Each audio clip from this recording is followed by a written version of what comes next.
So we throw around these terms, ERGs, BRGs, affinity groups, communities of interest, and they're all employee groups, but they're not all the same. And should they be treated the same?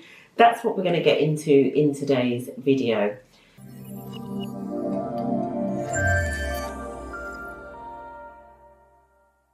I am Sheryl Miller, and this is ERG Strategy, the channel that helps build effective, engaged employee resource groups and communities that make an impact. So if that is what you are interested in, please do subscribe and hit the notification bell so that you will know when new videos go live. We put out videos every Tuesday. Well, we try to put them out on a Tuesday. And I go live every Friday morning without fail at 8:30 a.m. UK time here and on LinkedIn. So let's get into this. And I'm going to be covering this from a few different angles. So first of all, we're going to look at the definitions. You know, what is an ERG, a BRG, an affinity group, and a community of interest? Then I'm going to get into, should they all be treated the same? They're all employee groups, but should they be treated the same? Then we're going to look at budgets and resources. What is fair, right? And then we're going to look at why you need a policy that differentiates these different types of groups. And that's even if they have the same name, right? And then finally, I'm going to leave you with some action to take. So let's get into this first, the definitions. ERG, let's start with the ERG, the easy one, Employee Resource Group.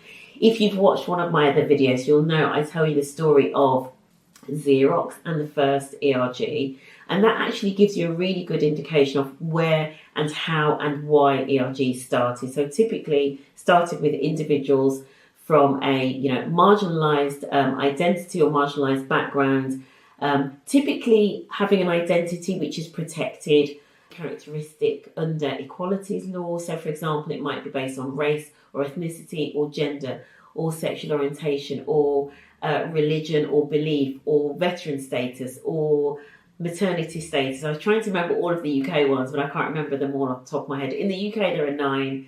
In the US, it's slightly different, like at a federal level and then a state level. It's all a little bit more complicated. But ERGs were typically set up to support those groups and typically set up to tackle things like, fairness and discrimination and access to opportunity, etc., and representation. Right, so that's typically why ERGs were set up. And we still obviously have ERGs that are based on that. That is the majority of the ERGs, although they tend to have different names. For example, here in the UK, when it comes to public sector, the National Health Service, the police force, fire service, all of those different things, academia, they're sometimes called staff networks. Staff, I know, is a little bit of an old-fashioned name, dare I say it, but they are sometimes called staff networks. Another name that I've seen is colleague network or employee-led network, all kinds of names. Sometimes it's a play on the brand name or the organisation name itself, then added with the word, network or group or whatever it might be. But those are your sort of typical employee resource group, and that's where it typically started. Now, let's go on to business resource group, because I guess this name probably became popular, I want to say maybe 5 to 10 years ago. And I think this was an attempt to make ERGs more business focused. That's my view anyway, trying to make ERGs a little bit more strategic. And we'll kind of go into why that is in another video. But basically, business resource group was saying, okay, if we're going to bring employees together and it's during, work time, let's have them focusing on something that really makes an impact in the business. So typically tying into, a particular business area or business process or a product or service or customer need. We would have employee groups targeted around those things and looking at, how can we make improvements, etc. How, what should we be doing in this particular area? So that's your business resource groups. I'm going to say as well, some organisations definitely use ERG and BRG interchangeably. Absolutely use it interchangeably. So, but that's where business resource group first came up. And I remember I had a client a couple of years ago. I may have told this story before in another video, but I remember I had a client. They were quite early in their journey around, inclusion and diversity and equity generally. And I was talking to them, and they talked about wanting to start employee groups, and they sort of said, "Yeah, but we're not going to have ERGs. We're going to have BRGs." And I thought, okay, good luck with that, because I certainly see BRGs as almost like more an evolution of ERGs. So once you're kind of comfortable that you've got a culture where individuals are treated fairly and it's fairly inclusive, etc. If you want to then say, okay, we're now going to get people to volunteer on top of their day job to go and tackle specific business areas, etc., then that's fine. But I kind of think that that's an evolution once you have got a really kind of great culture in the organisation. So that's business resource groups. I don't think you see that many pure business resource groups. In fact, I can think of one business resource group that I would say is probably the closest thing to what the intent was. So I know of an organisation who has an employee resource group. It's actually called an employee resource group. So that just shows you the confusion. But it's actually an employee resource group that was set up for individuals that had come into the UK that speak a foreign language. And it was a way of kind of having a space where people could talk about culture and language. And I guess one of the aims of that group was just to get people feeling as though they belong, they're not the only ones, helping them to settle into the UK, etc. But also to raise the cultural awareness across the organisation of these different cultures. And here's where it started to get into what I would call BRG territory. So some of the things that they used to do, they used to hold almost like language lessons, right? So people could come and kind of brush up on their conversational French or their conversational Spanish as part of this employee resource group, right? Some of the other things they would do, they would also look at translation. So if there was somebody in the organisation that had a business document that they needed translating, this group would actually also look at the translations, and they actually almost like improved the cultural awareness in the organisation relevant to a specific major customer who was in another country, right? So to me, that's actually probably a really good example of almost like the intersection between an ERG and a BRG, because there was a really clear business need for the resources that those employees had, which was effectively their language skills, their cultural awareness, and it was being directed towards business needs. So I think that's a really good example of a business resource group. Let's move on to an affinity group then. Again, affinity groups sometimes used interchangeably with employee resource group.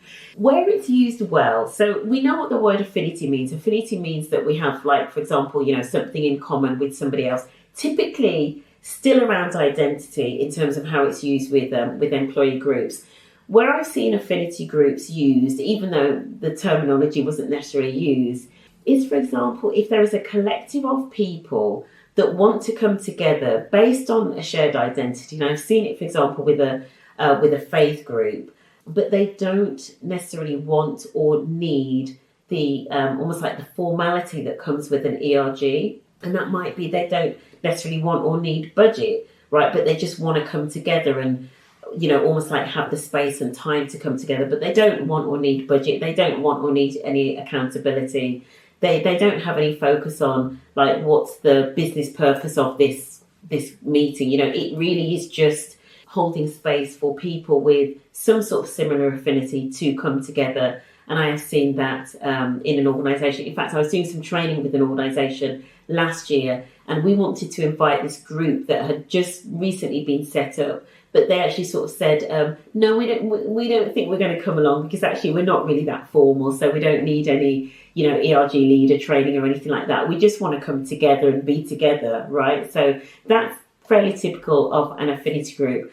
That said, affinity group and ERG, again, is used interchangeably. For some organisations, their affinity groups effectively are their ERGs, that have budget, that do have an exec sponsor, and all of the things that come with an ERG. Whereas in some organisations, affinity group versus ERG is used as a distinction. An affinity group typically doesn't get budget and doesn't get an exec sponsor. Communities of interest now. This is almost like the widest, most loose definition. And if the thing is, I'm now seeing ERGs, and again, that term is now becoming the standard term for any employee group. But I am seeing that term increasingly used for communities of interest. The latest one I saw actually on LinkedIn, there was a an ERG called Flex. And I was like, what is that? And basically, it was an ERG for people that are really into exercise and going to the gym, right? I mean, some people are like, that is not an ERG, right? But the thing is, it's a community of interest. And within that organisation, it is called an ERG. Now, I don't know whether it definitely has, the same levels of budget and all of those sorts of things. But here's the thing. I mean, it certainly has well-being benefits, right, to colleagues, right, something like that. So that's an example of community of interest. One that I see probably the most often is sustainability. So the sustainability agenda. Early careers, which I know is sometimes tied into identity and age and, kind of intergenerational working and all of that. But sometimes it's purely just about people that are new into an organisation and what do they need to know and learn and do in order to progress through that organisation. So again, that's maybe an example of a community of interest. So those are the different groups. Okay, let's get on to, should they all be treated the same? I mean, you can tell just by their description that the answer to that is no. You can treat them all the same if you want to, and I think some organisations probably do in terms of putting that ERG framework around them, because at the end of the day, they're probably still doing this in company time, right? So for some organisations, they're like, if you're going to be doing this activity in company time, we still want you to have accountability, etc. So some organisations probably do treat the same. However, as I said, in terms of with ERGs that are based around identity, particularly when they are protected characteristics, there is actually there is more kind of like legal justification almost for that ERG. So you could argue that they shouldn't be treated the same. You could make an argument for the fact that they should maybe, get more access to resources, etc. And I guess in terms of, their whole reason for being, the reason for being for an ERG that is based around identity is very different to the reason for being for a community of interest, right? The reason for being for an identity-based ERG is around making sure, as I say, that there isn't discrimination, that there is fair access to opportunity. So I think because of that, you could argue actually those ones potentially are of more importance. They're of greater importance to an organisation. And that's probably why there is generally more focus around ERGs. And certainly when it comes to, if you think about things like recruitment, for example, organisations often have the ERGs front and centre on their recruitment pages. And it's because that's sending a message, right? They're trying to send a message that says, we care about you regardless of your background. So those groups, those ERG groups, do have different challenges. And so I think it's fair to say they probably should be treated differently. So let's think about budgets and resources now. So as I've mentioned, ERGs that are identity-based, given that they have protection under law, typically they are given budget, and we know that the average budget is anything up to about $5,000 or £5,000. I know it's not a lot. There are definitely organisations that get more, but certainly in the last couple of years, I've seen that being scaled down quite a bit. But so ERGs typically have budget. Affinity groups probably don't, in terms of the definition that I've given you. Affinity groups typically don't have budget and maybe don't even need budget either, is a reality. Or if they do, it's maybe quite small, okay? And then obviously communities of interest may or may not. The thing that I would say in terms of whether these groups should or shouldn't get budgets and resources, I sort of say you've got two potential approaches. You can either look at them all and just sort of say, look, this is stuff that has been done during work time. They're just all going to get like this almost like minimum budget level. There's like a benchmark. They maybe all get 2,000 or 3,000, etc. And you just have that as a benchmark. The other way that you can do it actually is you can say, look, each ERG has to actually make a case for the budget that they want.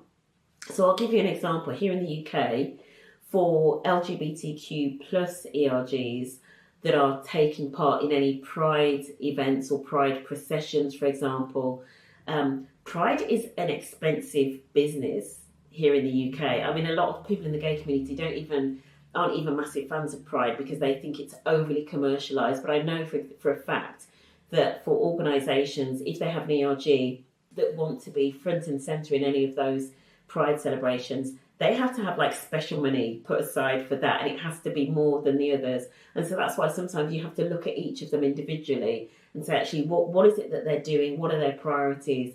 what are they trying to achieve, and then allocate the budget in that way. And that's probably the fairest way to do it, rather than necessarily having a blanket approach that says, okay, if you're this type of ERG, you get that. If you're that type, you get that. But that is one option as well, okay? And this gets me on to the next point, which is why you need a policy. I know that good organisations do already have this. They have policies that distinguish between ERGs that are identity-based and then other groups, other employee groups, which may still be called ERGs, but they're actually more communities of interest or affinity groups.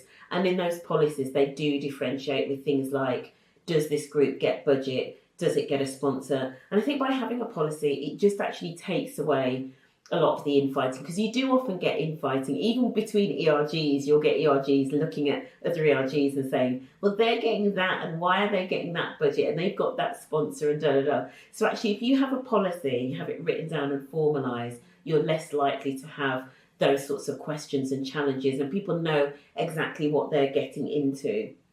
So that's what I would say in terms of as an action. If you are in a situation where you are seeing other groups popping up, for example, like an exercise group or other communities of interest, and they're getting budget and you're thinking, this isn't fair, they're getting the same level of budget as my ERG, which is based on, for example, gender, or it's based on race and ethnicity, or faith or sexual orientation. The conversation that you need to have, I guess, is with your DI lead who looks after the ERGs. If that person doesn't exist, then it's maybe with your exec sponsor. And I mean, obviously you can share this video with them, but you need to be looking at the facts again. So looking at the facts in terms of, okay, what are the objectives of the group? Is it based around identity? So does it have any legal protections? But then you do need to think about things like, is that group delivering business impact? So, for example, if it's a sustainability group, think about it and look at what they're doing and think, actually, are they making a case for changes that they're actually making to the way that we work or the way that we service customers, etc., which actually do benefit the organisation? And so there is still a business case there for that budget.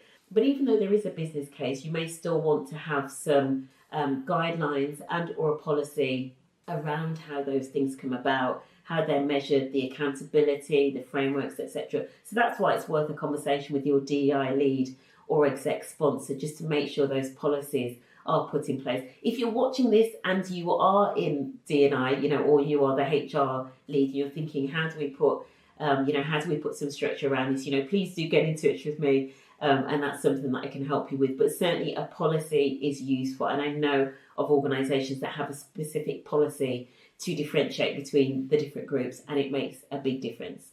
That is it for today's video. If you've got any final questions, please do put those in the comments below as well. If you are in, different types of groups, if you are in a group that has an interesting name, please do drop that in the comments. I'm always interested in interesting names. I see all kinds of names. I think one of my favourites actually, though, is in Amazon. The LGBTQ network is called Glamazon, which I just think is like the best ever. So if you've got a name that can outdo that, please do drop it in the comments.